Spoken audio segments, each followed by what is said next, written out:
déjà été chercher les billes? Tu sais où se trouve? Dans la boîte du micro. C'est bon? C'est bon, je vais y aller. Donc, oui, je disais que là, on va travailler Matthieu 26, surtout le début de la Passion, le repas pascal préparatif et puis le dialogue, ce que traditionnellement on appelle la scène. Et ensuite, on fera un saut, on ira en Matthieu 28, apparition du ressuscité ou rencontre du ressuscité, et puis l'envoi final.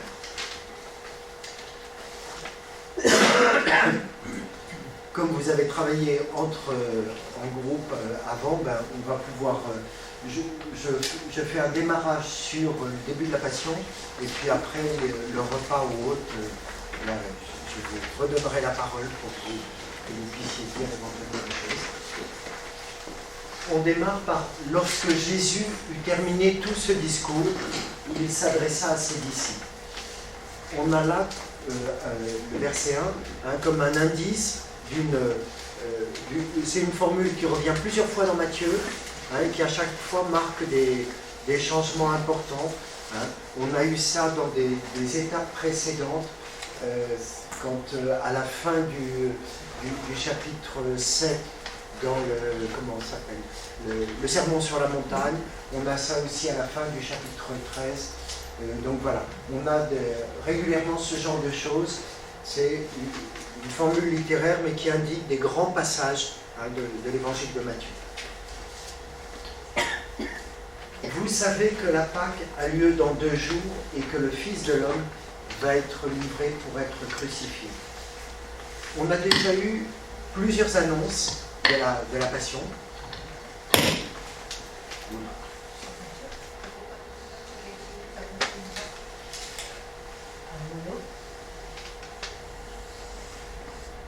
Allô?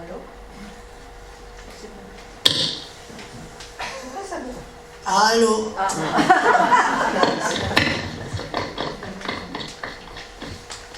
Merci. Voilà. Donc, oui, vous savez que la Pâque a lieu dans 2 jours et que le Fils de l'homme va être livré pour être crucifié. On a déjà eu 3 annonces de la Passion. On en a eu une juste après la profession de foi de Pierre, qu'on avait travaillé ensemble. Et puis on en a eu 2 autres. Et dans la deuxième, dans la troisième, c'est annoncé au futur. Le Fils de l'homme sera livré. Dans les classes, c'est, vous savez que le Fils de l'homme, en fait, est en train d'être livré, presque en formulation littérale. Donc on est vraiment, ça y est, on est dedans, on entre dans la Passion, on débute la Passion. Et Jésus fait un lien en plus entre le Fils de l'homme va être livré, la figure du Fils de l'homme, et la Pâque. Qu'est-ce que c'est que la Pâque? À quoi ça renvoie comme fête pour les... À la sortie d'Égypte, à la nuit. La nuit de la sortie d'Égypte, le repas pascal, avec quoi comme aliment principal? L'agneau. Est-ce qu'il y a une autre fête qui était liée à ça ou pas?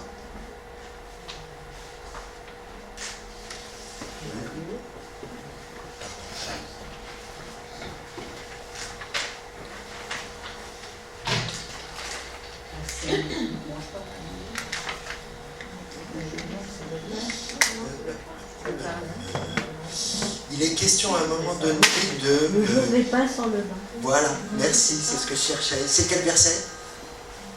C'était au verset 17. Verset 17. Qu'est-ce que c'est que cette fête des pains sans levain?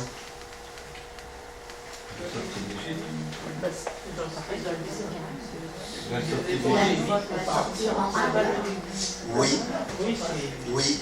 Et en fait, ça vient probablement, on a probablement 2 traditions qui sont fondues en une seule. Une tradition qui est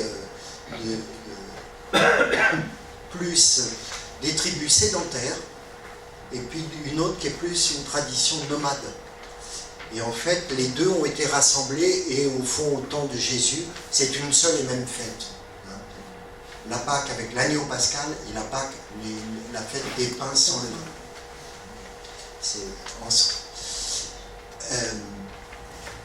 et le Fils de l'homme va être livré. Comment vous comprenez ça? Livré, va être livré. Ça fait appel à ça fait penser à la trahison de Judas. Enfin, Trahison de Judas, donc livré par Judas, oui. Il n'y a pas une seule réponse possible. Et je crois que c'est intéressant justement de repérer ça. Donc, qu'est-ce qu'il y aurait comme autre manière de comprendre ça? l'heure d'arrivée. Alors oui, c'est le vocabulaire ça de Jean, hein, l'heure de Jésus. Hein. Effectivement, oui. Et à ce moment-là, qui est l'acteur principal? Jésus, non? Alors Jésus, et à ce moment-là, c'est la version, le verbe français livrer, c'est à la fois un verbe actif, je me livre, et je suis livré, un verbe au passif. Donc Jésus se livre, et effectivement, hein, pour le coup, ce que je disais tout à l'heure, à savoir que dans les étapes précédentes, oui pardon, j'ai pas été au bout de mon idée de tout à l'heure, lorsque Jésus eut terminé tout ce discours, je vous ai renvoyé à 2 autres épisodes, et où, au contraire, en français dans le texte, il taille la route. C'est-à-dire que c'est à la finale du chapitre 4, Jean-Baptiste a été arrêté, et Jésus, merci, Jésus s'en va. Il va dans un lieu reculé. Ensuite, en 16, je crois que c'est au début de 16, quand Jean est décapité, et aussitôt après, Jésus part dans un lieu désert. C'est-à-dire qu'il se met à l'abri, tandis que là, il y va. Puisqu'il dit, ça y est, ça va arriver, le Fils de l'homme va être livré, donc il a bien conscience que c'est la passion et sa mort, eh bien, il y va. Donc, il se livre. Qui d'autre encore pour être livré par qui? Judas. Alors, on a dit Judas, oui. Les anciens prêtres. Dans les autres annonces de la Passion, c'est il va être livré aux grands prêtres, hein, et qui vont l'arrêter et le livrer pour que les païens se moquent, le mettent à mort, le crucifient. Donc, on a effectivement un triple sens au moins. C'est Jésus qui se livre. Quand on emploie un verbe au passif dans la Bible, être livré, ça peut vouloir dire que c'est Dieu qui livre. Alors, attention à ce genre de choses, parce que malheureusement la théologie a parfois tombé dans ce panneau-là en disant c'est Dieu qui a voulu que... Hein, et qu'est-ce que c'est que ce Dieu Père qui livre son Fils? Enfin, c'est un sadique, quoi. Donc, attention, ça veut simplement dire que les croyants se disent rien ne se produit que Dieu ne laisse faire, n'accepte. Hein, c'est en ce sens-là, c'est-à-dire que Dieu accepte que Jésus, s'offre, se livre. Voilà. Et puis, il y a d'autre part, effectivement, des hommes, hein, qui réalisent ça. C'est Judas qui le trahit, c'est les grands prêtres qui ont envie de se débarrasser, les anciens du peuple. Le mot ancien, c'est quoi en grec? Presbytéroi. Et ça donne presbytre. En français, on n'a plus qu'un seul mot prêtre, hein, mais dans d'autres langues, on a 2 mots. On a à la fois prêtre et ancien. Et c'est intéressant, oui. Pardon, Père.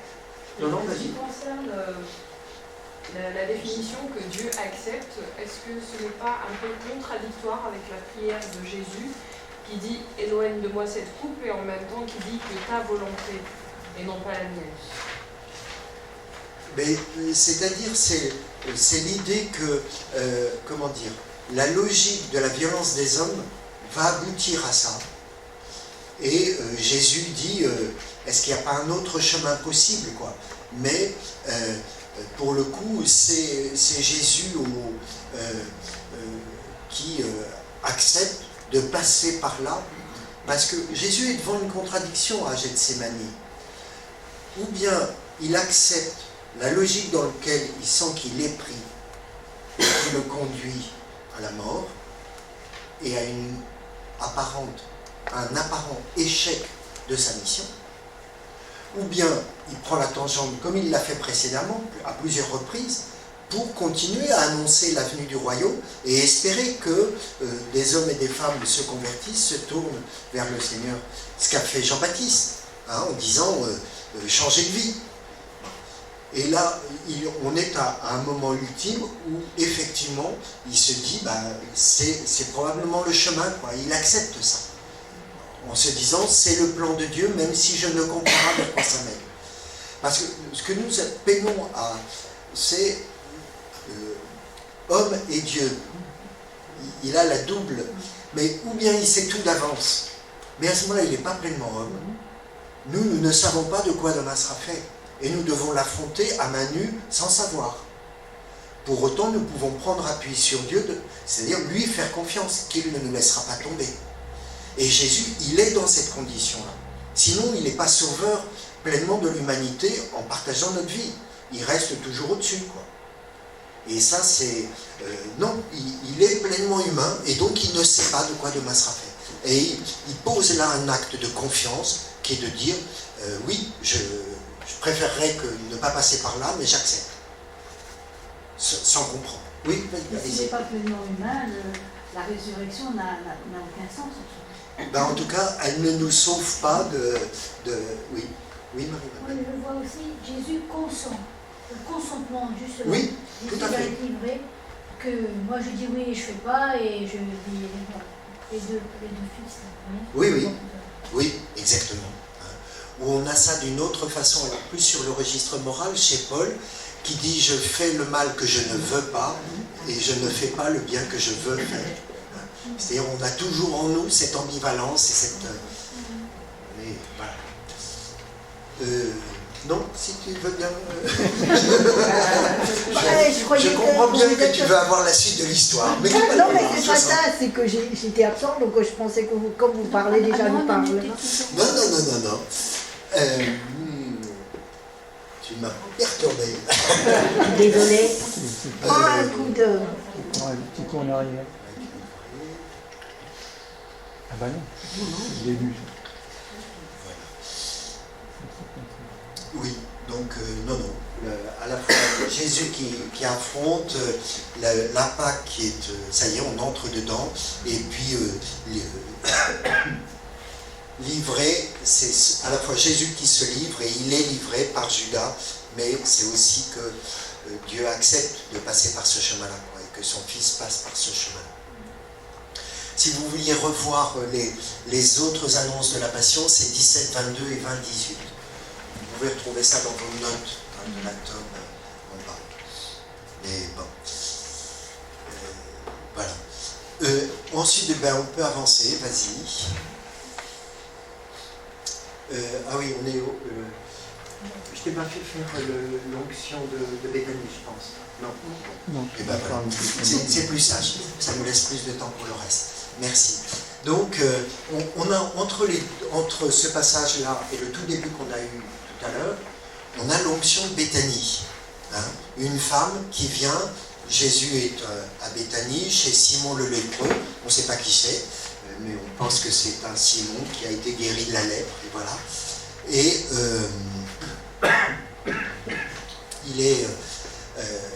une femme vient et lui répand sur les cheveux, dans Matthieu, un parfum de grand prix. Et les disciples sont scandalisés à cause du prix du parfum. Et Jésus leur dit, mais écoutez, elle a fait quelque chose qui est d'une part une belle action, et d'autre part, c'est pour mon ensevelissement. Voilà. C'est-à-dire qu'au fond, on a là un geste qui annonce et anticipe, au fond, l'embaumement de Jésus. Alors, quand on lit ça dans Matthieu, une histoire de parfum, ça vous évoque une autre scène de Matthieu que nous avons vue ensemble? Ah, le lavement des pieds, c'est Jean 13. C'est à la place du repas de la scène dans Jean, où c'est effectivement, on a en Jean 13 le lavement des pieds. Marie qui lave avec les cheveux. Alors non, ça c'est dans... Il y a une femme qui fait ça, c'est dans Luc, ou sinon c'est dans Jean 12, oui c'est 12, juste après la résurrection de Lazare, c'est-à-dire juste après le texte que nous allons avoir dimanche prochain, et c'est une femme qui fait ça. Dans Jean, c'est très intéressant, c'est que Jésus fait ce geste après qu'une femme l'ait fait pour lui. C'est-à-dire, il refait aux disciples ce dont lui-même a bénéficié. C'est pas lui qui a l'initiative. Je trouve ça superbe. Je dois dire que j'ai découvert ça assez tardivement. Mais dans Matthieu, eh bien, vous n'y pensez pas, mais les mages, ils apportent trois choses. L'or, l'encens, et qu'est-ce que c'est que la myrrhe? C'est un parfum. C'est un parfum pour embaumer, hein, une huile et une crème pour embaumer. Et donc, voilà, on a peut-être ça en arrière-pays, quoi, derrière. Voilà. Bon. Et derrière, on a une réponse de Jésus quand il explicite à ses disciples qui étaient scandalisés sur le prix. Il dit, des pauvres, vous en aurez toujours, et moi, vous ne m'aurez pas toujours. Et en fait, ça c'est la traduction liturgique, mais la traduction littérale, c'est des pauvres, vous en avez toujours. C'est un présent, plus exactement, c'est un temps sémitique qui est de permanence. C'est-à-dire, en tout temps, des pauvres, vous en avez. Tandis que moi, ça n'est pas en permanence que je suis là. Alors, on peut l'entendre à la fois en vie terrestre, mais on peut aussi l'entendre que notre relation à Dieu, à Jésus, elle est intermittente, de notre côté à nous. C'est-à-dire que nous... Oui. Pardon. Non, mais vas-y. Ce qui m'interpelle, moi, dans cette scène, c'est une scène prophétique, mais en même temps prophétique, inspirée de l'Esprit Saint. Cette femme qui ne côtoyait pas au quotidien, contrairement aux disciples, le Seigneur, arrive dans une prophétie, un acte de prophétie, et en plus, voilà, avec beaucoup d'amour, parce qu'elle pleure, elle essuie avec ses cheveux. Non, pas dans Matthieu. Là, tu es dans Luc. Je ne sais plus si c'est 7 ou 10, je crois que c'est Luc 7. D'accord, mais ce qui est interpellant, c'est qu'elle fait un geste prophétique. Et quand on voit la réaction des apôtres, ils sont les disciples, ils sont supposés être plus dans le circuit, et ils sont complètement à côté de la plaque. Oui, mais ils sont souvent à côté de la plaque. Comme nous. Il y avait certainement que Jésus qui pouvait voir ce geste. Ah non. Non mais en comprendre le sens de ce qu'elle faisait, de ce qu'elle avait pressenti. Oui. En plus, c'est une scène qui est racontée dans tous les évangiles. Pas du tout au même moment, mais pas de la même façon. Donc, est-ce que c'est la même scène? Est-ce que c'est de façon symbolique, au fond, l'expression du rapport du corps à corps de Jésus, c'est-à-dire comment des personnes ont pris soin du corps de Jésus, et notamment du corps mort pour l'embaumement, mais en même temps aussi que, pour le coup, Jésus a une très grande liberté. C'est d'ailleurs chez Luc, le pharisien qui est un pharisien qui dit, mais si cet homme était un prophète, il saurait que cette femme c'est une prostituée. C'est-à-dire, il est scandalisé de la liberté de cette femme, et que Jésus, au fond, se laisse faire. Il s'en remet entre ses mains. Les plus anciens peut-être parmi vous, je ne sais pas si vous avez déjà vu ce film, je crois que c'est Théorème de Pasolini. C'est un film superbe dans lequel, en fait, on a c'est la relation de Jésus avec un certain nombre de personnes qu'il rencontre, et où, au fond, ça évoque on n'a aucune scène tordue ni osée, mais ça laisse entendre que Jésus fait l'amour. Et en fait, il a, par rapport à une femme qui, justement, qui est guérie, qui libère, on a l'impression qu'il s'allonge, mais rien n'est montré. Et c'est uniquement suggéré, et ça a été primé par les critiques catholiques, reconnaissant que là, il y avait, en fait, d'une façon symbolique, ça évoque cette liberté et cette vérité de rencontre dans laquelle il n'y a pas d'ambiguïté. Si on n'est pas dans la séduction, on est sur un autre registre. Alors que nos lectures par rapport à la relation à la sexualité est souvent empreinte d'un moralisme étroit qui n'est pas biblique, qui nous vient de siècles passés de l'Église, mais non pas de la Bible. Bon. Allez, on avance parce que le repas de la Pâque, donc le premier jour de la fête des pains sans levain. Et il dit, où veux-tu que nous fassions les préparatifs pour manger la Pâque? En fait, c'est la traduction littérale, c'est où veux-tu que nous préparions manger la Pâque? C'est un peu ramassé, mais c'est-à-dire, voilà, il s'agit de préparer la Pâque et en même temps, il va être question de manger. Mais on va pouvoir se demander qu'est-ce qu'il mange. Je vous propose de sauter par rapport à ça pour être sur cette question-là. Ils se mettent à table. Jésus se trouvait à table avec les 12. Je ne dis pas que ça, c'est pas important, hein, mais c'est que, comme on ne peut pas tout prendre, pendant le repas, il déclara « Amen, je vous le dis, l'un de vous va me livrer. » Qu'est-ce qu'il répond à ça? Comment ils réagissent à ça? Non, ne cherchez pas à garder le texte dans votre tête. C'est qui? Chacun demande est-ce que ça va être moi. Tu peux redire ce que tu viens de dire? Chacun demande est-ce que ça serait moi. Certains demandent. Êtes-vous sûr? Chacun. Voilà. Et chacun de demander serait-ce moi, Seigneur? C'est quand même un comble cette histoire-là. Comment vous comprenez ça?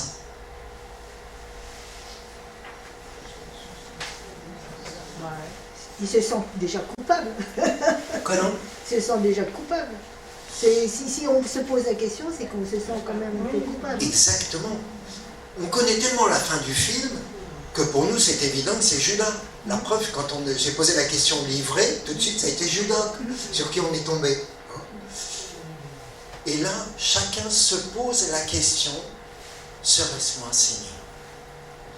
Autrement dit, ça veut dire que chacun est amené, par la parole de Jésus, à s'interroger, où est-ce que j'en suis par rapport à toi? Est-ce que j'y suis pour quelque chose dans ta mort qui vient? Parce que bien sûr, ça c'est... On a un récit qui est a posteriori, hein, et qui est une manière de nous dire que l'effet de la parole de Jésus, c'est de nous amener à nous interroger où est-ce que nous en sommes. Ce qui est mis en partage là, dans ce repas de la Pâque, c'est en fait l'effet de la parole que Jésus nous donne en partage et qui nous amène chacun à nous interroger. Et à nous interroger, et au fond, on pourrait dire, à faire un travail de vérité, vérité de la relation à Dieu, vérité de la relation aux autres.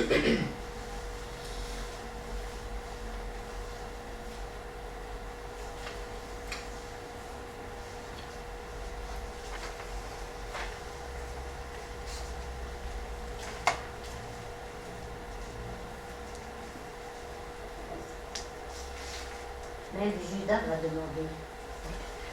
Exactement. Oui, oui. Mais les autres ont dit serait-ce moi Seigneur, mais Judas il ne dit pas serait-ce moi Seigneur, il dit serait-ce moi maître, Rabbi. Oui, oui. Oui, oui.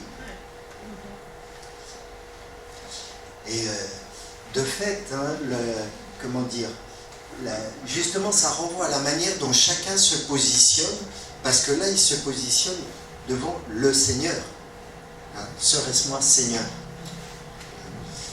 Et la relation de Judas est d'un autre ordre, tout à fait. Enfin, à ce moment-là, en tout cas. Oui, tout à fait. Oui, oui, ça ne préjuge pas de... Oui. La traduction de Rabbi veut dire Seigneur aussi. Non. Non, maître. C'est pas le même mot. C'est pas curios. On est plus là de type disciple à maître, enseignant, un peu leader charismatique en traduction contemporaine. Parce que Rabbi en arabe veut dire Dieu. C'est pour Oui. ça que je me suis dit. C'est-à-dire qu'en tout cas, dans le langage biblique, on n'est pas sur le même registre. On a les deux mots qui sont employés suivant les scènes bibliques, c'est pas le même mot entre les deux.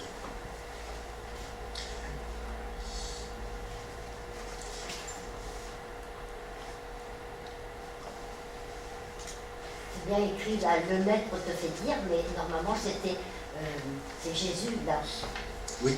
qui leur fait dire. Oui, alors je ne sais pas en grec. Qu'est-ce qui est employé à ce moment-là? Verset 18. Mais c'est peut-être la phrase que Jésus a dit de dire. Oui, oui.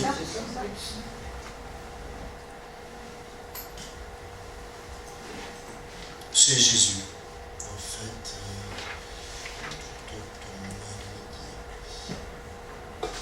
Ah non, pour le coup, c'est encore un autre mot, c'est didaskalos. C'est l'enseignant, là.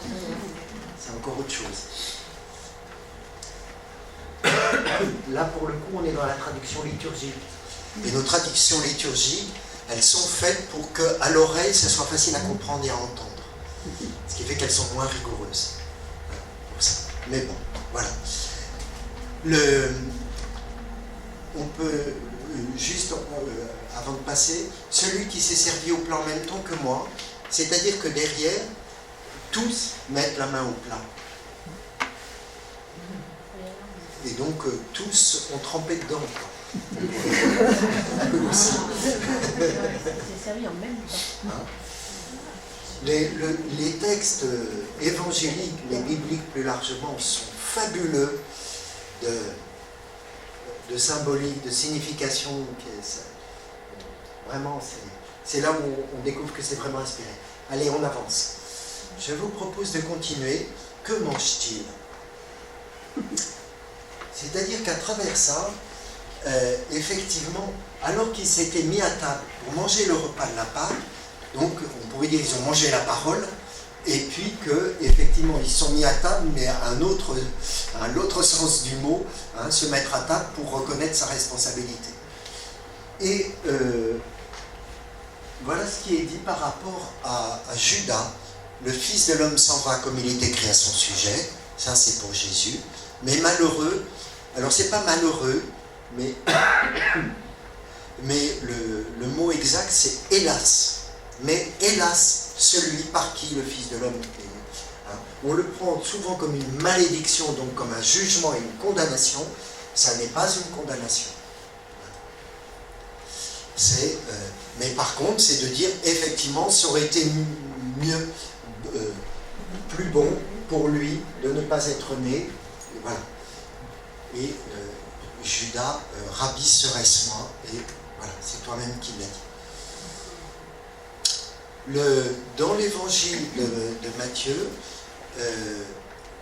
c'est un peu plus loin, Judas va se repentir,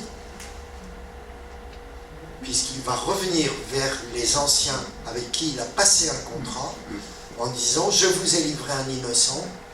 Et qu'est-ce qui lui est répondu à ce moment-là? Ça te regarde. Voilà, ça te regarde, c'est ton affaire, débrouille-toi. Dit autrement, Judas est renvoyé à sa culpabilité. Démerde-toi, débrouille-toi avec tes affaires.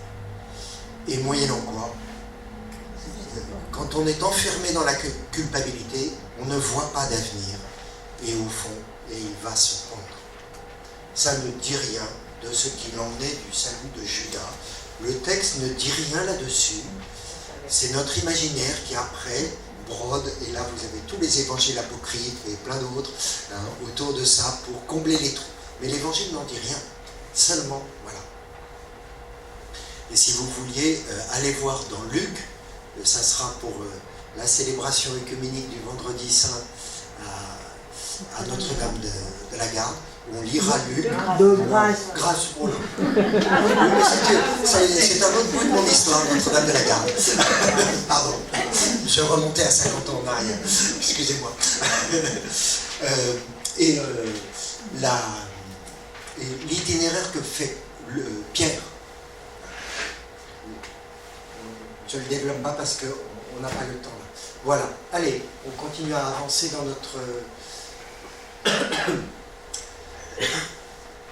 Vous avez un peu travaillé, alors, comment vous avez lu ce repas de la Seine et qu'est-ce qui vous a marqué, frappé, interrogé peut-être aussi? Qu'est-ce que vous auriez...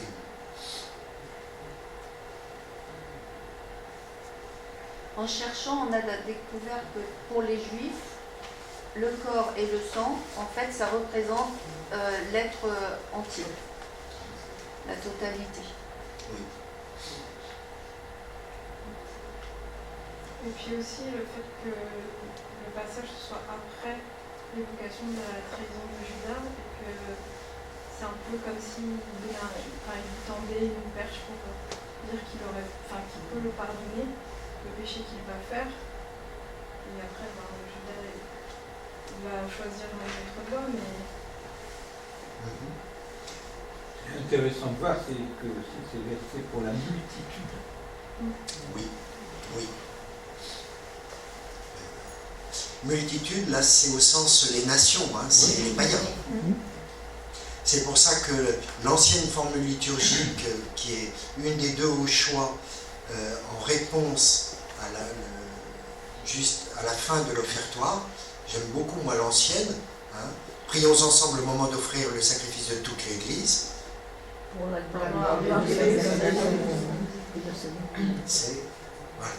C'est pour tous, quoi. On est vraiment là pour les nations.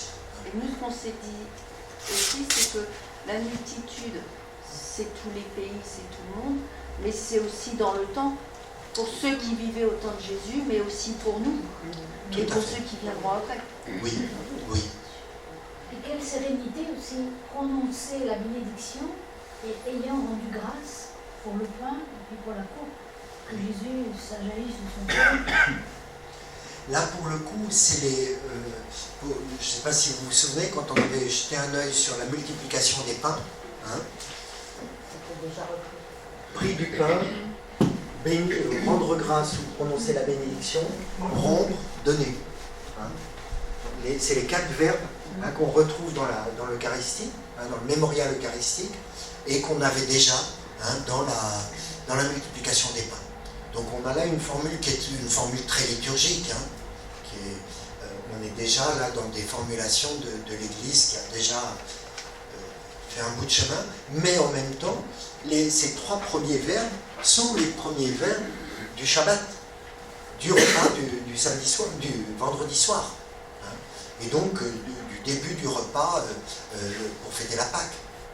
C'est le père de famille, c'est pas forcément un prêtre, c'est le père de famille à la maison ou le plus ancien, qui prend le pain, qui commence par la coupe. En fait, il y a une première coupe dans le repas du Shabbat, qui bénit le Seigneur et qui ensuite la fait passer. Prenez et mangez, ceci est mon corps, et ensuite ceci est mon sang, le sang de l'Alliance. Alors le sang de l'Alliance, qu'est-ce que ça vous évoque? Le sang de l'agneau. Je crois que tu as les textes de... L'Exode. Alors, dans le livre de l'Exode, c'est Exode chapitre 24, versets 4 à 8, où on a une alliance. Là, on est en plein désert, donc c'est la première alliance. Et là, à ce moment-là, c'est des taureaux, c'est des animaux. Moïse prit la moitié du sang, il en asperge l'autel, et puis avec l'autre partie, il en asperge le peuple. Voici le sang de l'alliance que sur la base de toutes ces paroles, le Seigneur a conclu avec vous. C'est-à-dire que c'est intéressant de repérer que dès la première alliance, c'est toujours sur la base d'une parole dite et reçue. Le sang est au fond le signe, mais le signe qui vient après une parole qui a été adressée, qui a été reçue. Il y avait déjà eu le sang sur le linteau des portes au moment du départ d'Égypte aussi. Oui, c'est un geste assez traditionnel, ça pour le coup, des nomades, qui, quand ils reprennent la transhumance, en mettent sur les montants des piquets des tentes, un peu comme protection, alors qu'ils reprennent tout un itinéraire qui est risqué à la fois pour eux et aussi pour leurs troupeaux, mais qui a été effectivement mis sur les linteaux des portes comme signe de protection pour que le Seigneur, quand il va passer, protège ça. Et puis l'autre, oui, le suivant, s'il te plaît, merci, c'est Jérémie 31, chapitre 31, versets 31 à 34, Jérémie. Là, pour le coup, on a deux textes dans le Premier Testament que l'on appelle des textes de la Nouvelle Alliance. C'est-à-dire qu'on a dans la bouche de Jérémie et dans la bouche d'Ézéchiel l'annonce qu'il y aura une nouvelle alliance. Et là, c'est très clair, dans Jérémie, ce ne sera pas comme l'alliance que j'ai conclue avec leur père, le jour où je les ai pris par la main pour les faire sortir d'Égypte, la Pâque, et mon alliance, c'est eux qui l'ont rompue, et donc c'est cette alliance de sortie d'Égypte que Moïse répète dans le désert. Mais voici quelle sera l'alliance que je conclurai avec la maison d'Israël. C'est une nouvelle alliance, mais elle est quand même limitée à Israël. Quand ces jours-là, je mettrai la loi au plus profond d'eux-mêmes, je l'inscrirai sur leur cœur, je serai leur Dieu, ils seront mon peuple. Et ce qui est précisé encore après, il n'y aura plus besoin de s'inscrire. La loi, elle sera inscrite dans leur cœur. C'est-à-dire qu'ils ne l'oublieront pas. Des plus petits jusqu'aux plus grands, tous me connaîtront. Ce n'est pas simplement des règles. Samedi dernier, j'étais dans une célébration, je ne vous dirai pas où, et où, à la fin de la célébration, à la porte, a été distribué le texte des 10 commandements. Brut de décoffrage, sans aucun mot, simplement les 10 commandements. C'est un contresens par rapport à notre foi, ça. Y compris par rapport aux Juifs. Pour les Juifs, le décalogue, c'est les 10 paroles. Parce que ça commence par quoi, le décalogue?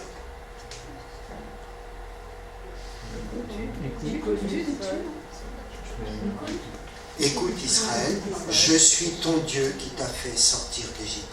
C'est-à-dire, c'est Dieu qui parle, on est dans un cadre liturgique, et en plus de ça, c'est le rappel de ce que Dieu a fait. Et au fond, c'est en réponse à cet amour premier reçu que nous sommes invités à vivre selon la loi. Mais si nous le prenons comme un code juridique, il n'y a plus la parole. C'est plus une parole. C'est une rumeur, c'est des mots posés, mais sans quelqu'un. Un parent avec un enfant va dire « Je te dis que ne fais pas ci, ne fais pas ça ». C'est-à-dire que l'adulte se pose en face et dans une relation de dialogue, et on n'est pas simplement devant un code de loi. On revient. C'est Jérémie, s'il te plaît. 31. Quelle référence 31, 31, 34. Oui. Jérémie. Ça, c'est divers. 31, 34, les mêmes. Mais chapitre. Et Exode, c'est 24. C'est Jérémie 31 et puis 31, 34. Voilà. Exode, c'est 24, versets 4 à 8. Et on revient avant.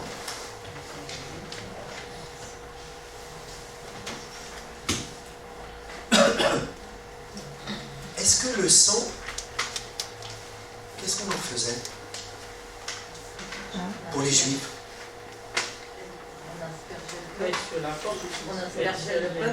On aspergeait le peuple, on aspergeait l'autel, hein, les sacrifices au temple, ça dépendait desquels, soit c'était uniquement répandu sur l'autel, soit, enfin voilà, mais on ne le mangeait pas, on ne le buvait pas. Parce que c'est, pour quelle raison? C'est la vie. C'est la vie, et donc la vie, on la reçoit de Dieu, et donc on ne se l'approprie pas. Et c'est donc, on égorge les animaux, c'est halal ou kasher, voilà, il faut vraiment... Et donc là, on est quand même dans une alliance sacrément nouvelle, parce qu'ils sont invités à boire. C'est-à-dire que la vie, là, qui est reçue, c'est la vie de Jésus. C'est lui qui se donne. On est bien du côté du « je me livre »,« je me donne ». Moi, je me suis posé une question, je me dis, je m'imagine parmi eux, là, parmi les disciples, et Jésus qui dit ça, prenez, mangez, ceci est mon corps. Comment je peux comprendre ça? Bon, c'est vrai que ça a été écrit après et que c'est un caractère liturgique, mais si ça a vraiment été dit à ce moment-là, comment ça peut être compris? C'est tellement surprenant. Enfin. C'est peut-être Jean 6, hein, tout le chapitre 6 de Saint Jean qui peut nous éclairer, même s'il est un peu compliqué quand même. Mais c'est-à-dire que nous prenons ça comme, j'allais dire, comme si ça tombait d'un coup comme ça. Mais j'allais dire, ils ont 3 ans dans les pattes avec Jésus, ils ont cheminé, ils ont vécu plein de choses, et au fond, il a manifesté qu'il est donné, il se laisse déranger, il se laisse bousculer, il affronte la violence verbale, physique, etc. Donc, j'allais dire, ce côté corps livré, ils en ont fait l'expérience avec lui, dans le compagnonnage avec lui. Et en fait, là, on a, dans une mise en scène, on pourrait dire, on concentrait tout ce qu'ils ont vécu avec lui. Et qu'en fait, ce côté de... parce que dans les situations habituelles, on a un autel, on a vu ça tout à l'heure, hein, avec Exode 24, un autel, des taureaux qu'on a saignés, on a récupéré le sang, et puis il y a un sacrificateur. Hein. Là, c'était Moïse, au temple, c'est le grand prêtre. On a 3 fonctions différentes. Jésus, il fait les 3. Il offre sa vie. Il est la victime. Il est l'animal offert. C'est lui qui s'offre. Il est le prêtre. Et le sacrifice, il est fait en son corps. Il est l'autel en même temps. Je vous le dis comme ça, ramassez, vous avez ça, vous allez regarder l'Épître aux Hébreux, raconte ça. Et donc, au fond, ce qu'il est en train de dire, c'est, il met des mots, en fait, sur ce qui va se passer juste après. Ils n'ont probablement pas compris grand-chose à ce moment-là. Mais après, parce que là, on a la formule liturgique, ramassée, ciselée par des mois, des années, hein, sans doute, mais ils l'ont d'abord expérimenté et ils ont taillé la route, hein, ils s'en vont tous hein, après ça. Mais après, ils vont avoir des années pour comprendre. Ça éclaire un peu le... Oui. Et d'ailleurs, en Jean 6, ils vont justement se rebeller. Ils vont dire c'est pas possible. Qu'est-ce que c'est que cet anthropophage qu'il nous propose? Enfin, oui, tout à fait. Et Jésus les interroge en disant, est-ce que vous aussi vous allez partir? Oui. Et là, est-ce que quand il dit jusqu'au jour où je le boirai à nouveau avec vous dans le royaume de mon Père, est-ce qu'il annonce sa résurrection ou est-ce que c'est dans la tradition des Juifs où il se retrouve après la mort? Pousse, tu vas trop vite.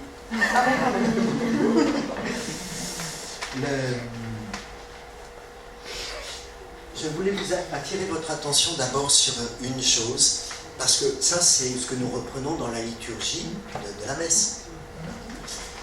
Qu'est-ce que ça veut dire sans verser? Quand est-ce qu'on parle de sang versé dans la société? Un meurtre. C'est-à-dire une mise à mort de quelqu'un. C'est de la violence. Et oui. Quand vous entendez ça dans la messe, ça vous fait quoi?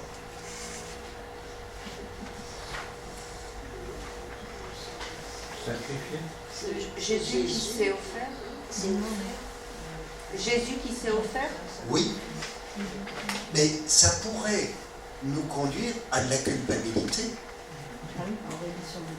Parce que chaque fois que nous célébrons la messe, nous entendons ça qui nous est dit. Hein, et c'est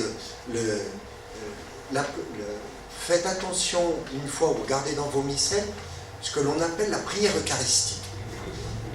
On rend grâce à Dieu pour tout ce qu'il a fait. On est au passé.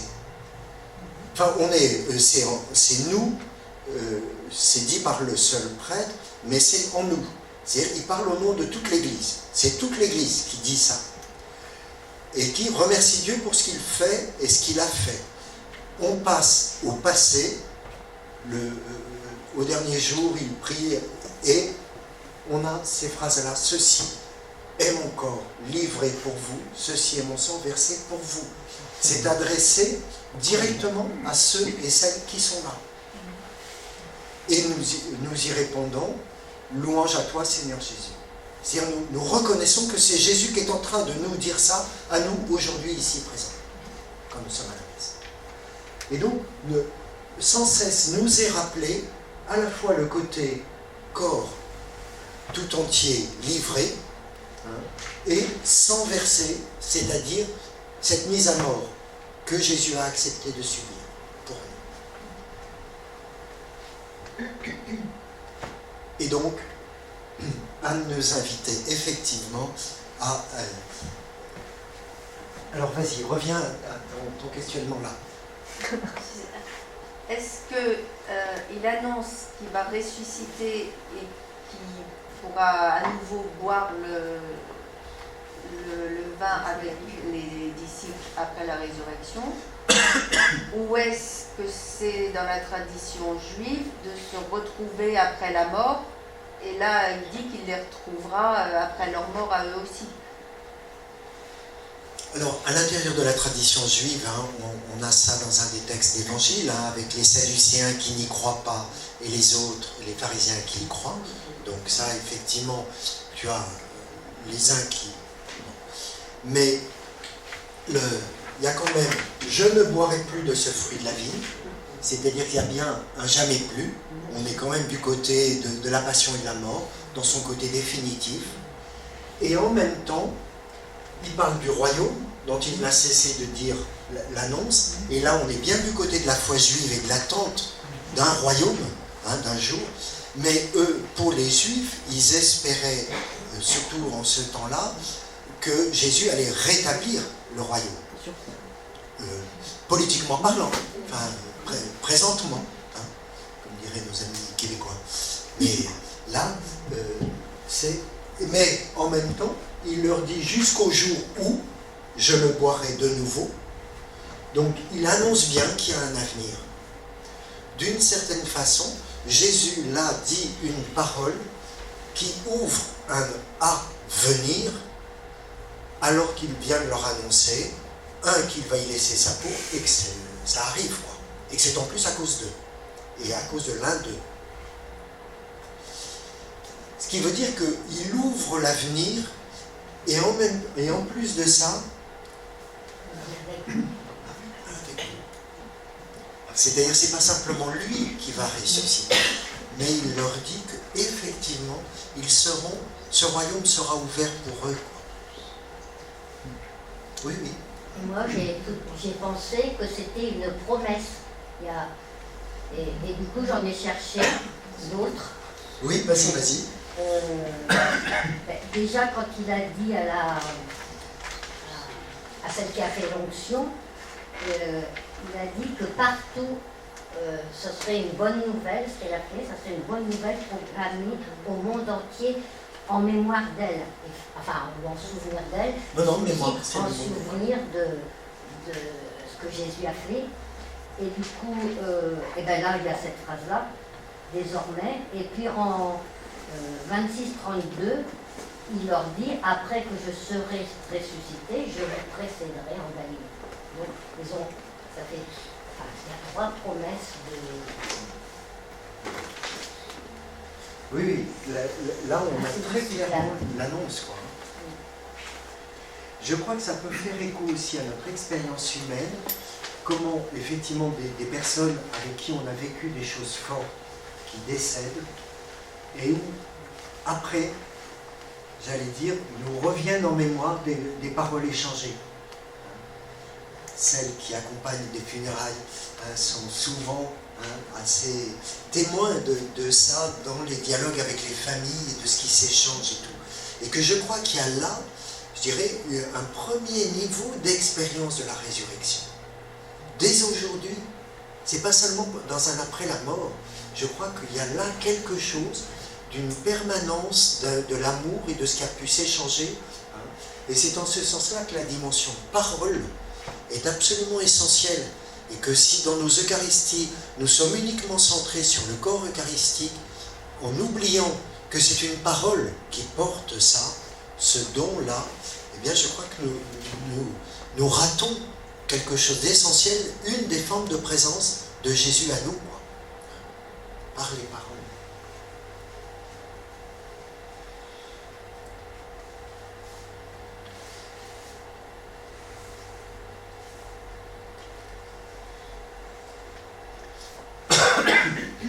Ça nous dit aussi quelque chose sur l'Église.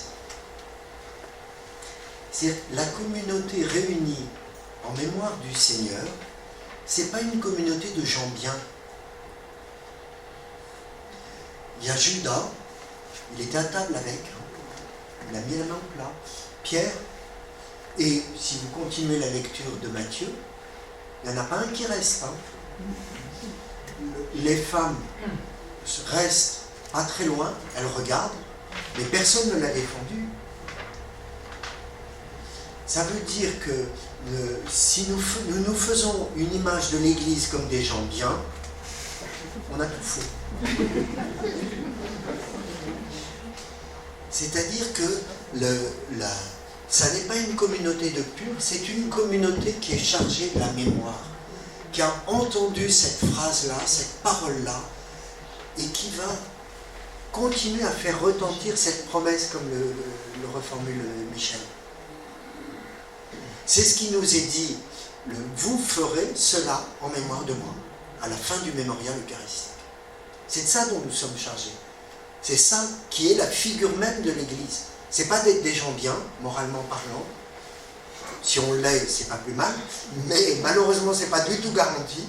Mais par contre, nous avons la responsabilité de continuer à porter la mémoire.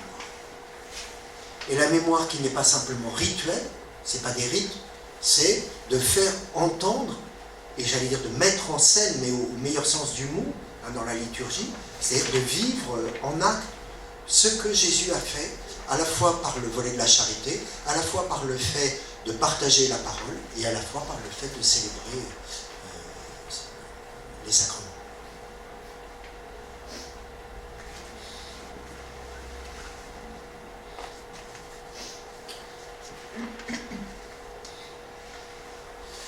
Et je trouve que de ce point de vue-là, la pratique des sœurs et des aumôneries de prison, de célébrer au milieu avec les personnes en détention, c'est...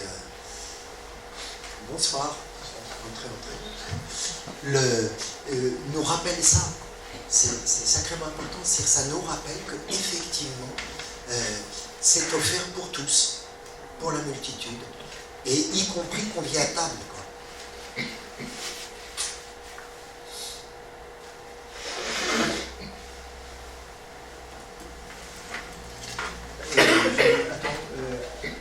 Tu as sauté deux choses, Laurence, est-ce qu'il y a d'autres choses avant?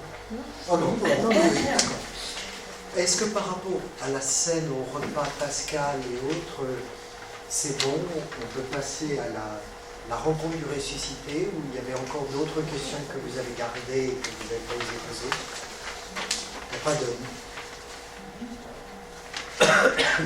Donc, les échanges que vous aviez eus avant. Veux-tu encore? On s'était posé la... Oui, oui. On s'était posé la question de savoir si Judas était encore là au moment où il a institué l'Eucharistie, ou s'il était déjà parti. Parce qu'en fait, on le voit au début du repas qui est là. Et au moment de l'arrestation, on nous dit Judas, il retrouve Judas. Donc on s'est dit, il y a un moment où il est parti. Mais on ne sait pas lequel. Alors, je te remercie de mettre le doigt sur mon ignorance. C'est-à-dire que, non, mais on a 4 récits. Et tu as certains récits où Judas sort, c'est très clair. Et je ne sais plus dans lequel, mais par contre, je crois que dans Matthieu, ça n'est pas précisé. Non, on ne sait pas. Donc voilà. Parce qu'effectivement, aussitôt après ce que l'on a lu là, ils sortent et ils vont à Gethsémani, où ils ont l'habitude de se retrouver pour prier les psaumes, et ensuite Judas intervient avec les gardes, etc. Mais on ne sait pas d'où il débarque, on pourrait dire. Hein? Mais il y a un des évangiles où c'est clairement marqué qu'il sort. Je crois que c'est dans Jean, mais je ne suis pas sûr de moi. Mais oui. En tout cas, je ne sais pas lequel des évangiles où, une fois qu'il est désigné, il lui dit va, fais-le rapidement ce que tu as à faire. Je crois que c'est Saint Jean. On sait qu'il va justement le dénoncer. Alors, dans Matthieu, on a quand même ça, c'est au moment où il arrive avec les gardes, et où Matthieu raconte qu'ils avaient convenu d'un signe, que celui qui l'embrasserait, ça serait là, et Jésus ne répond pas à sa salutation, mais il lui dit, fais ce que tu as à faire. Oui. Dans Jean, on voit même la tractation, enfin, je sais pas comment on appelle ça, mais le contrat avec les prêtres, il livre pour 30 pièces d'or. Et moi, je fais la comparaison avec l'onction de Béthanie. Le parfum, nous dit Jean, valait 300 pièces d'or. Donc la différence entre le prix du parfum et les 30 pièces d'or avec lesquelles j'ai eu Judas, ça m'a... Ça n'avait jamais tilté. Oui. J'ai vu une note dans une Bible, c'était le prix d'un esclave. Oui. Mais 30. C'est ce que dit Latin. C'est en Jean 13-30, quant à Judas ayant pris la bouchée, il sortit immédiatement. D'accord. Ouais. Il faisait nuit. Et dès que Judas fut sorti, Jésus dit... Allez, ça va, on peut le continuer ensemble, c'est pas trop fatigant. Ça va.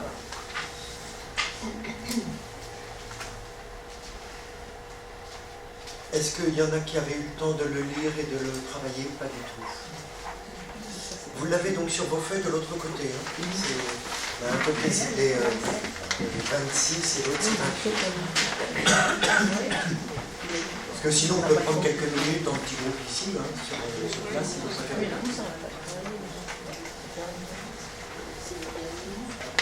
Ça va comme ça? Allez. Quelqu'un nous lit peut-être, c'est le plus simple. Ça va me repousser à moi. Merci.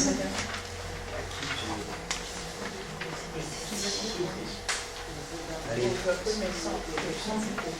Sans micro.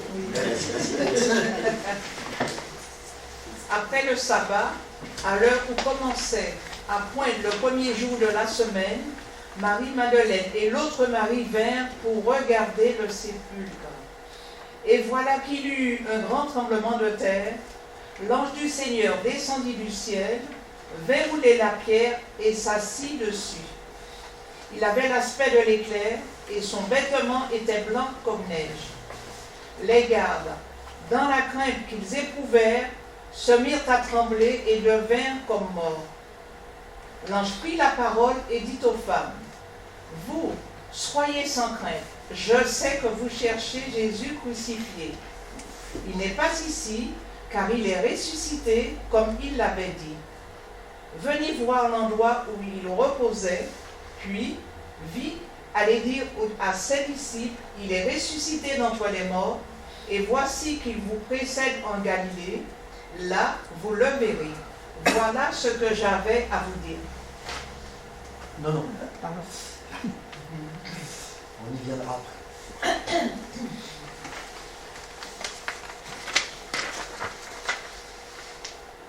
Là, on ne dit pas qu'elles avaient préparé tout ce qu'il fallait pour... c'est juste qu'elles viennent regarder. Oui. Je me suis fait la réflexion que effectivement, Matthieu est le seul à situer le parfum juste au début de la Pâque, et que effectivement, c'était lui le met là, alors que sinon, dans les autres évangiles, on les voit venir après coup.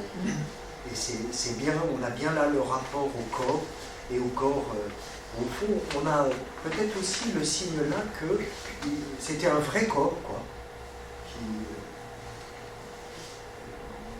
On a le côté très humain de Jésus qui est signifié par ça. Je crois que c'est le seul où on voit les gardes présents. Oui, oui. Comment vous comprenez ça?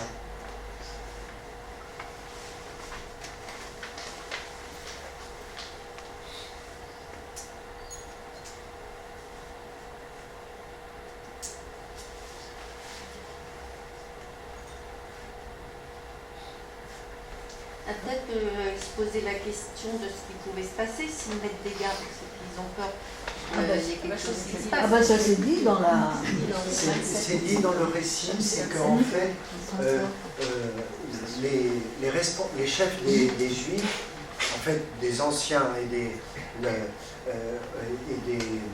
grands prêtres, ont été dire à Pilate, il a dit qu'il allait ressusciter et tout, donc fais garder le tombeau, qu'ils ne racontent pas, ils ont piqué le corps et en fait, ils vont faire courir. Ça serait une imposture encore. Voilà. Et apparemment, au temps de Matthieu, pour qu'il raconte ça, cette histoire-là, c'est que probablement cette histoire-là circulait et qu'il y répond en contestant cette interprétation-là. Est-ce qu'on est devant le récit de ce qui s'est passé? Non. Alors pourquoi? Qu'est-ce qui vous fait dire non, ce n'est pas le récit de ce qui s'est passé? Parce qu'on ne parle pas d'aromates, les femmes, elles n'apportent pas les aromates. S'il y avait eu vraiment un grand tremblement de terre, tout le monde s'en serait rendu compte.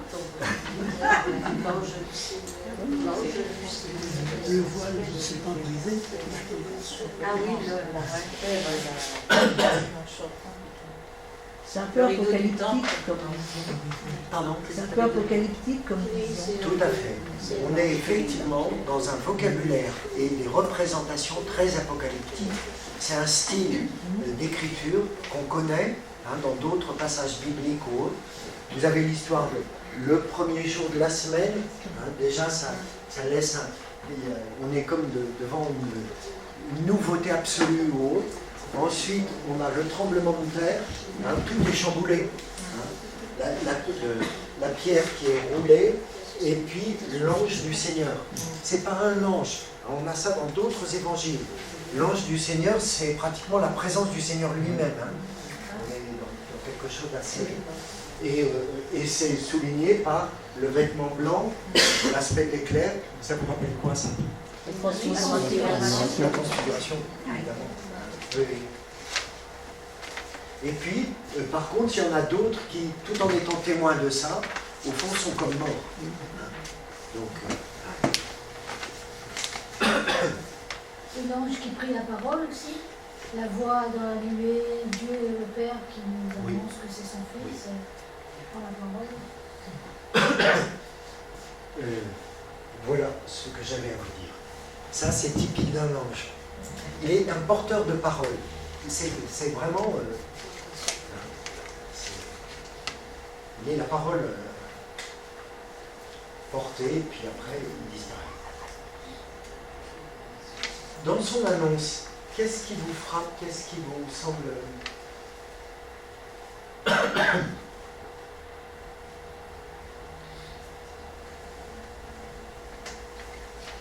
Il n'est pas ici. Il leur demande de venir voir l'endroit où il reposait. Oui. Et après ça, d'aller voir les disciples. Et d'abord de venir voir le ambulaire. Est-ce que c'est la première chose? Non, il n'est pas soyez sans crainte. Soyez sans crainte. Soyez sans crainte. Il est ressuscité. Et oui, C'est ça. c'est soyez sans crainte. Ça aussi, hein, il y a quand même l'expérience très fréquente. Hein. Marie, quand elle reçoit l'ange et autres, hein, aussitôt, la crainte, c'est pas un aspect de peur écrasante, c'est le sentiment d'être dans quelque chose qui est quand même assez extraordinaire et qui engage l'existence. On est vraiment de ce côté-là. On peut penser, si on en a fait l'expérience ou de sacrements comme adulte ou autre. Oui, pardon. Excusez-moi. L'expérience pour des adultes, hein, quand ils sont baptisés ou autres, exprime ça, ou une confirmation, une ordination aussi, on est quand même... Voilà. Et après, eh bien, la première des choses, après ça, c'est « il est ressuscité ». C'est-à-dire, c'est la proclamation qu'il est réveillé d'entre les morts. L'opposition entre vous cherchez Jésus crucifié, il n'est pas ici. L'ange, il fait une distinction aussi. Il dit les gardes dans la crainte. Mais vous, soyez sans crainte. Alors, il faudrait vérifier, je ne sais pas si c'est le même mot qui est employé ou pas en grec. C'est pas sûr.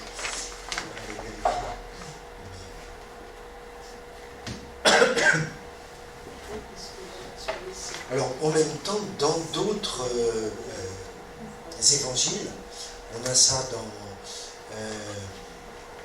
en tout cas chez Marc, chez Jean, en tout cas, oui, c'est que la... Ah, c'est moi, j'ai perdu ce que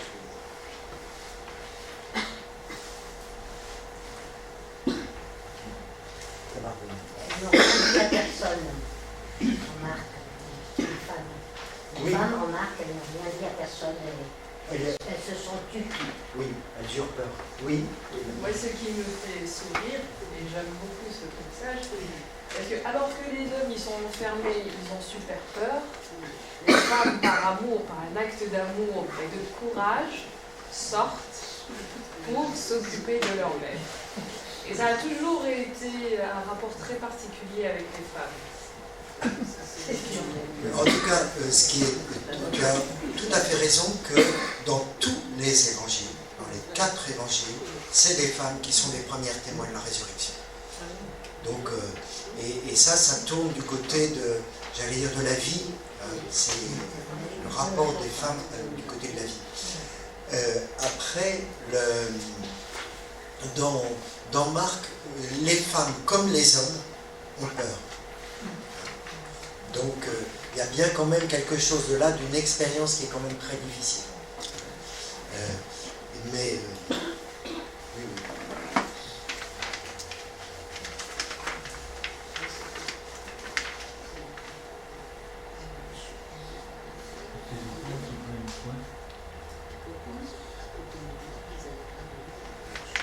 Oui, non, c'est effectivement, les 2 fois c'est le même mot. Hein, c'est le mot qui a donné phobie en français. C'est les interprétations. Il est ressuscité et venez voir l'endroit. Derrière, là, ça n'est pas précisé. Dans d'autres évangiles, ce sera précisé. C'est-à-dire que c'est l'aspect tombeau vide. Parce que juste après cet épisode-là, elles s'en vont. Et qu'est-ce qui se passe? Je crois qu'on n'a pas préparé. Elles courent vers voir les disciples. Oui. Et qu'est-ce qui leur arrive? C'est lui qui vient à leur rencontre. C'est toujours le ressuscité qui a l'initiative de la rencontre. La résurrection, c'est pas, j'allais dire, le rêve. On l'a sur cette feuille-là, par contre. Ah, sur la feuille, il y a tout le chapitre 28. Ah ben très bien. Donc, voilà. Et de nouveau, Jésus vint à leur rencontre et leur dit « Je vous salue ». Elles s'approchèrent, lui saisirent les pieds, se prosternèrent devant lui. « Soyez sans crainte ». De nouveau, ce côté... Oui, parce que quand elles quittent le tombeau, elles ont à la fois crainte et grande joie. Et là, ce que j'avais oublié, moi, c'est qu'il n'y a pas ça, il y a des gardes qui vont en ville et qui annoncent au grand prêtre ce qui s'est passé aussi. Oui. Donc les femmes vont l'annoncer aux disciples, mais les gardes, ils ne gardent pas ça pour eux quand même, ils vont l'annoncer. Et en fait, à ce moment-là, les grands prêtres leur disent, vous direz que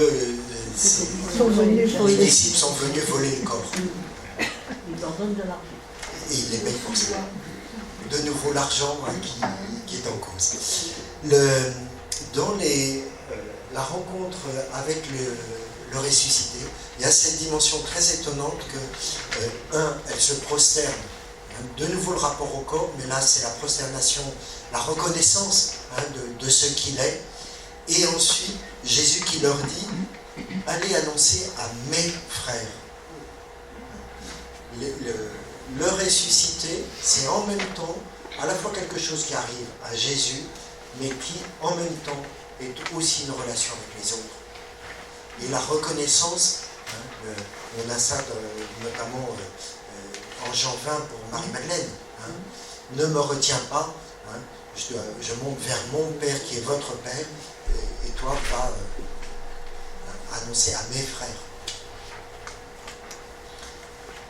C'est-à-dire que la bonne nouvelle, elle est à la fois d'une vie qui passe la mort, mais elle est aussi d'une fraternité qui, au fond, dépasse les barrières de la violence et de la violence entre les hommes. Et c'est ça dont Jésus témoigne.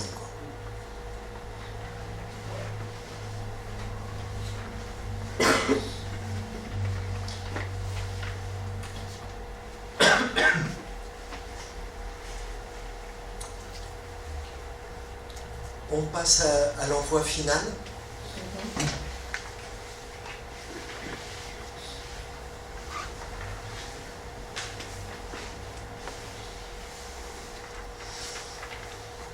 Les 11 disciples s'en allèrent en Galilée, à la montagne où Jésus leur avait ordonné de se rendre. Quand ils le virent, ils se prosternèrent, mais certains eurent des doutes. Comment vous comprenez cela? Moi, en me mettant à la place des disciples, voir arriver Jésus qu'on vient de crucifier, je pourrais avoir des craintes et des doutes. Parce que eux, ils ne connaissaient pas l'histoire avant. Femme de peu de foi.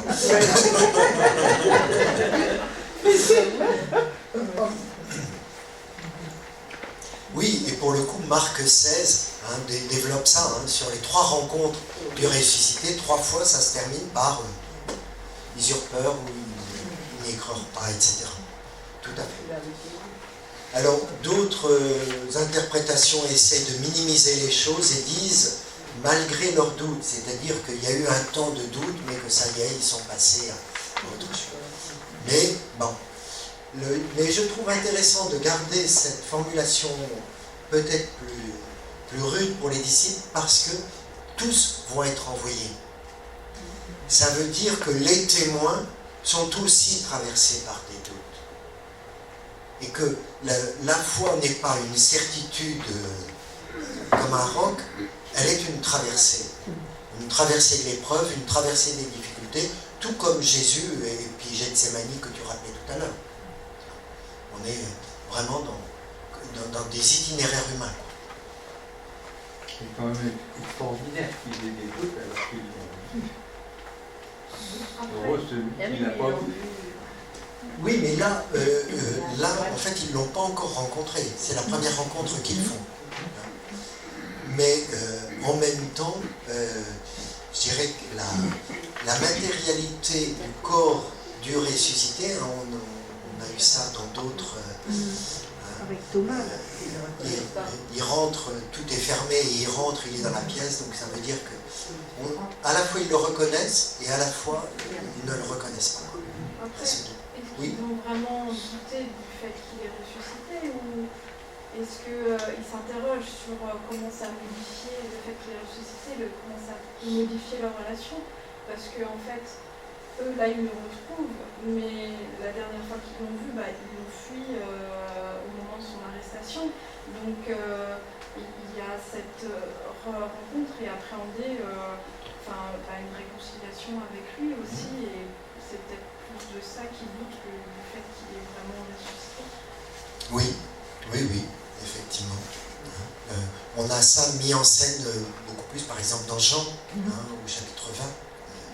Il y a à la fois pour Marie-Madeleine, mais même avant pour les disciples. Oui. Après, pour les disciples. Et quand il dit « Tout pouvoir m'a été donné au ciel et sur la terre », ça fait écho aux tentations? Tout à fait.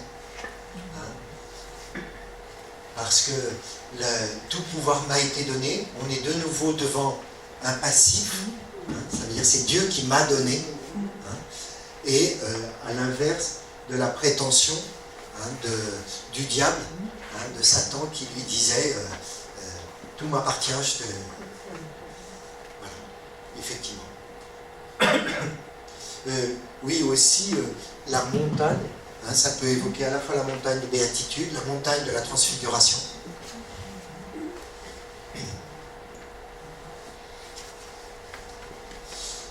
Et là, on a quelque chose qui est de l'ordre de la... tout pouvoir m'a été donné, ça peut faire aussi écho au Fils de l'homme. En Daniel 7, quand il est question du Fils de l'homme, il est dit que tout pouvoir lui sera donné.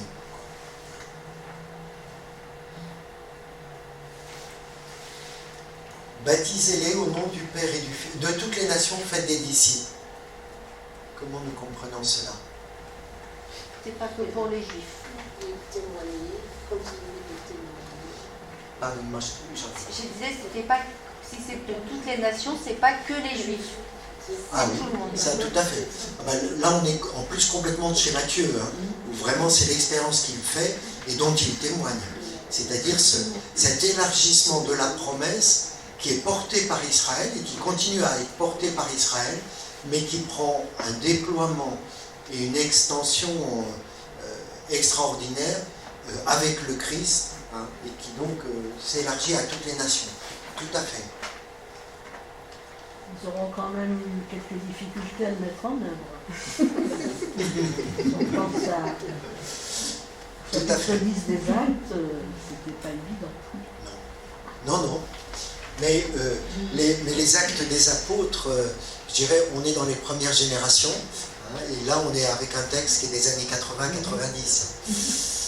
Et en plus, je dirais, il n'y a qu'à voir nos difficultés à nous, à faire communauté avec des gens très différents, d'ici et d'ailleurs, ou de milieux sociaux différents, et comment nous avons du mal à vivre cette communion-là.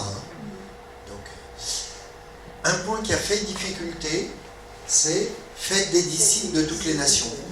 Donc ça peut justifier un prosélytisme et de dire il faut les baptiser, y compris au jet d'eau.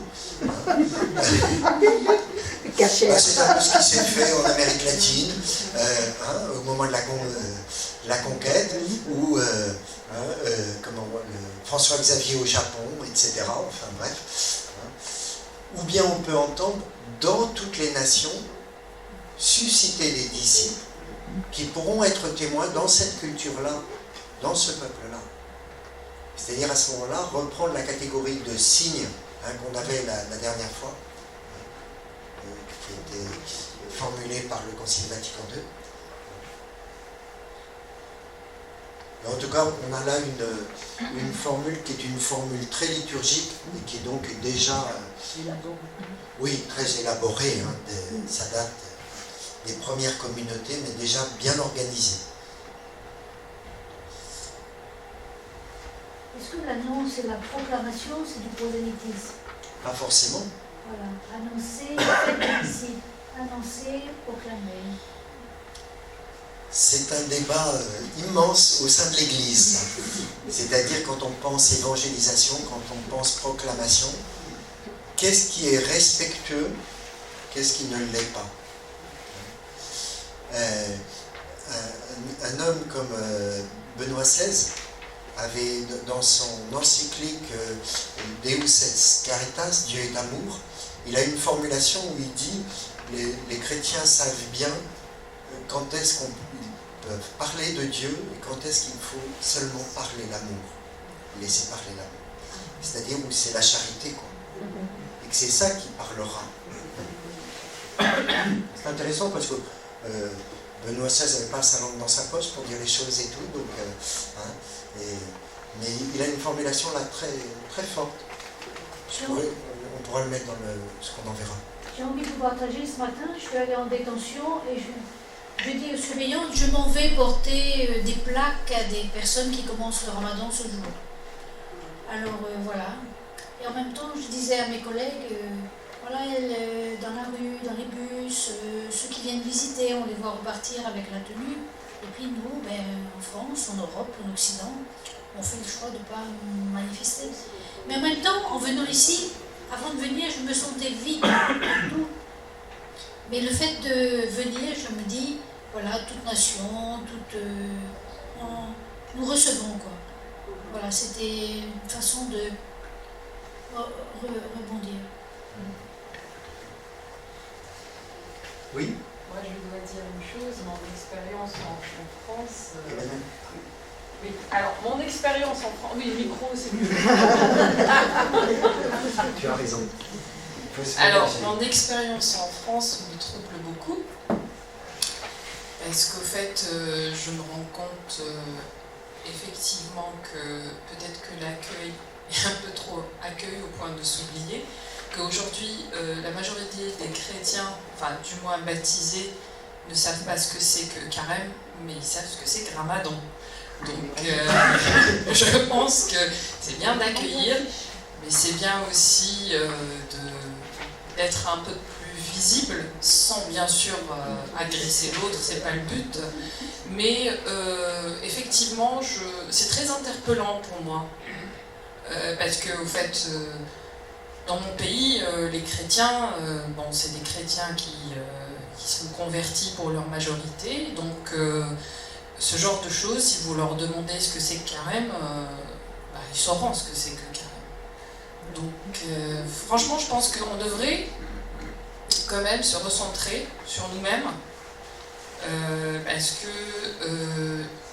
il y a réellement une sorte d'oubli de son identité chrétienne. Enfin, du moins, c'est le regard que je porte et qui m'interpelle beaucoup. Mais bien sûr, en ayant toujours l'accueil et l'amour pour l'autre, bien sûr.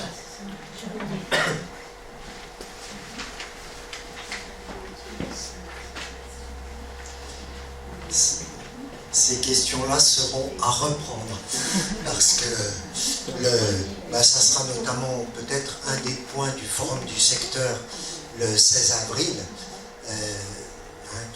puisqu'on veut reprendre à ce moment-là, je dirais, quelques grands axes du synode, et où il y a cette dimension-là.